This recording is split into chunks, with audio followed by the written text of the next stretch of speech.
Alright guys, the next X-Men review we're going to do today is the X-Men Classics Bobby Drake Iceman variant figure. There are a few different Iceman figures, one with the bandana, one with the painted face. That's the Marvel Legends one. The bandana one is X-Men Classics. The solid ice one is X-Men Classics. This is the variant of the X-Men Classics one of the variants.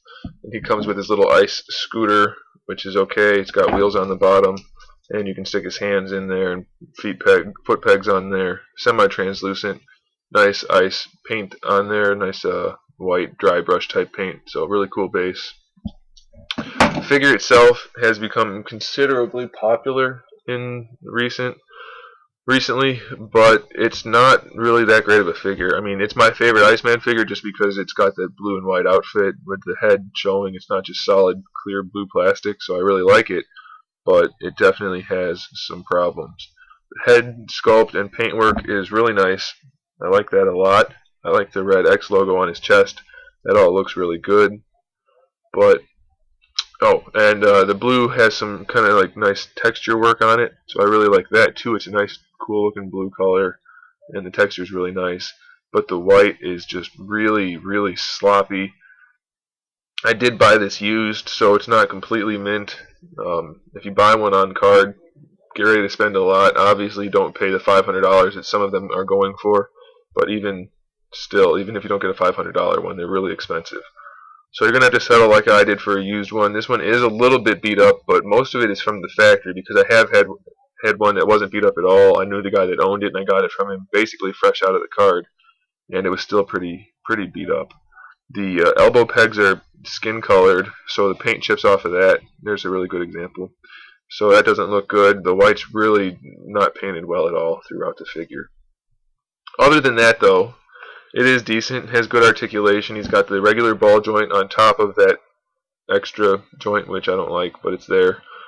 Bicep swivel, double jointed elbow, forearm rotation, wrist pivot, and a hand pivot. Same on both sides. This hand has like that weird pointer finger type thing going on. Whatever, he's got that. I don't care for it, but he has it.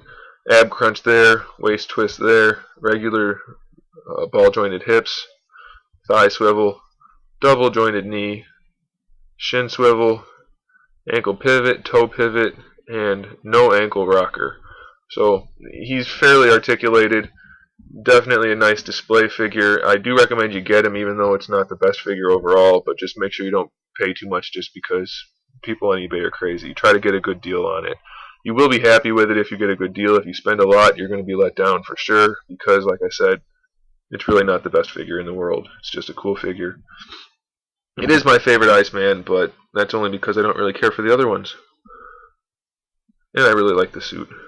But that's about it. So it is a nice figure, but it's not the best. Don't get your hopes too high. Don't pay too much. I do recommend you get it, but like I said, make sure you don't pay too much because it is sometimes really expensive.